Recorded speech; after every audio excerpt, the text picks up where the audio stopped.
On se trouve dans le bureau du docteur Alain Sabourin. Beau bureau, bel emplacement. Ça fait 10 ans que vous êtes ici. Pourquoi, justement, avoir choisi le domaine de la médico-esthétique? Moi, j'ai toujours aimé le côté, la beauté, l'harmonie des choses. Et puis aussi, il y avait un élément où j'étais très habile de mes mains. Alors, c'est ça qui m'a poussé à aller vers une approche, une technique, ou un domaine qui donnait un peu, qui rejoignait tous ces éléments-là ensemble. Et là, vous êtes ici à Montréal depuis plus de 26 ans, mais 10 ans dans les nouveaux locaux. Pourquoi avoir décidé de déménager ici?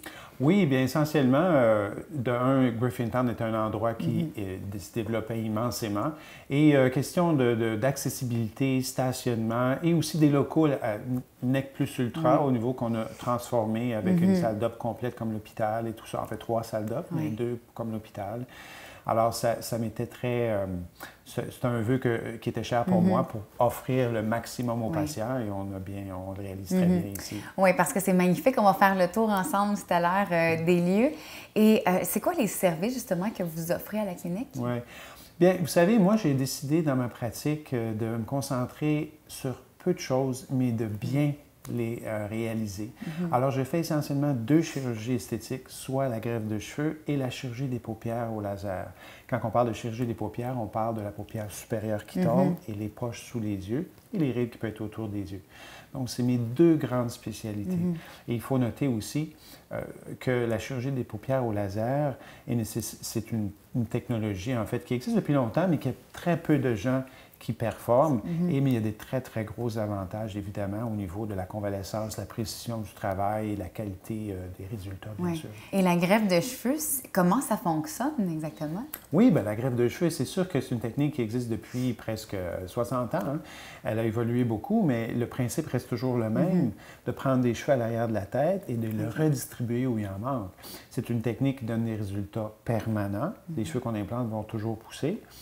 Et de nos jours, on peut faire à peu près n'importe quoi. Ça peut être des sourcils, ça peut être chez les femmes, des régions temporales, des hommes, toute la tête au complet. Bien sûr, il existe différentes approches. On doit bien sélectionner les patients. Moi, j'ai la possibilité d'offrir toutes les techniques qui existent ou les approches et je sélectionne et je choisis pour que le patient soit le plus satisfait possible, évidemment, au niveau des résultats, au niveau du coût aussi. Moi, je trouve que c'est important et c'est ce qui fait un peu ma réputation, je crois. Oui. Dans ce domaine-là, j'imagine qu'il y a toujours des nouvelles techniques, des nouvelles technologies qui arrivent. Comment on fait pour se tenir à l'affût, justement, de tout ça? Oui, en fait, il existe une association internationale qui est là depuis 25 ans. Et puis, tous les chirurgiens du cuir chevelu se rencontrent une fois par année pour échanger et apprendre des nouvelles approches, de l'instrumentation. C'est beaucoup une question d'instrumentation aussi pour accélérer le processus et tout ça, surtout dans le FUE, qui est une technique de prélèvement à l'arrière de la tête, un à la fois. Donc, c'est essentiellement ce regroupement-là qui nous permet d'avoir de l'information sur les nouvelles choses et surtout, on attend impatiemment des techniques un petit peu, pas ésotériques, je pourrais dire, mais de culture de cheveux ou de clonage peut-être. Alors, c'est pas encore pour demain, mais c'est là qu'on ça sent bien éventuellement, oui. Et selon vous, bon, il y en a quand même beaucoup de cliniques médico-esthétiques. Comment on se distingue de la compétition dans ce milieu-là? Oui, c'est sûr que c'est pas facile. Je crois que c'est important, si on veut avoir une chirurgie, soit une greffe ou une chirurgie des paupières, de noter que le médecin se concentre juste sur cette chirurgie-là. Ça, c'est un plus, je crois. Il y a une question d'expérience, c'est sûr. Ça ne se remplace pas quand ça fait 25 ans qu'on fait ça. Bien, et puis qu'on aime ça. Les résultats vont avec. Puis je dis toujours aux gens, laissez-vous, comment dire... écoutez-vous, votre feeling, qu'est-ce que vous avez intérieurement, comment vous vous sentez avec le médecin et de demander de voir des photos, même peut-être des patients, mais beaucoup de photos de nos patients. Et ça, c'est important pour voir qu'est-ce qu'on est capable de faire. Puis ça permet aux gens de bien orienter leurs décisions. J'ai envie qu'on aille visiter votre belle clinique, qu'on aille voir ce qui se passe dans les autres locaux. Je pense qu'il y a un traitement en ce moment, puis on va aller visiter le laboratoire. Ça vous tente? Ça va me faire plaisir. On y va. D'accord. Docteur Sabourin, on se trouve maintenant devant les locaux où se passent les salles de traitement, où se passe la greffe de cheveux, entre autres. En ce qui a trait à la technique de greffe, qu'est-ce qui vous distingue justement des autres médecins, des autres spécialistes?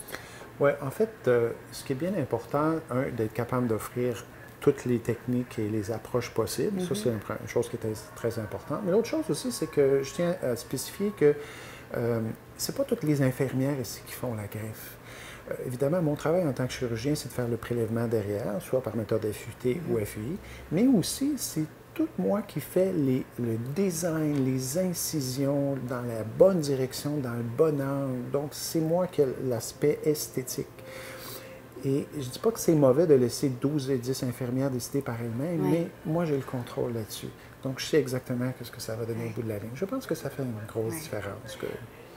Docteur Sabourin, c'est ici que vous faites vos chirurgies au laser pour les paupières. À qui ça s'adresse? Pourquoi on vient consulter pour une chirurgie au laser? Oui, bien, en fait, vous savez, on va tous avoir un problème de paupières qui tombent et même les poches en vieillissant. Mais il y a des gens qui génétiquement vont devancer un peu le problème. Et j'ai opéré des gens de tous âges pour ça. Mais le laser CO2, comme je l'ai mentionné tantôt, est un instrument vraiment fabuleux pour cette chirurgie à cause de la précision et aussi du fait qu'il n'y a pas de segment à ce moment-là. Ça facilite beaucoup mon travail, mais aussi ça diminue beaucoup la convalescence et les chances de complications. Donc, ça en fait un outil idéal pour cette chirurgie. Ouais. Docteur Sabourin, merci de nous avoir reçus ici, dans vos locaux, dans votre magnifique clinique. Et si les gens veulent avoir plus d'informations, ils peuvent se rendre au dralainsabourin.com, dralainsabourin.com. Merci beaucoup. Plaisir.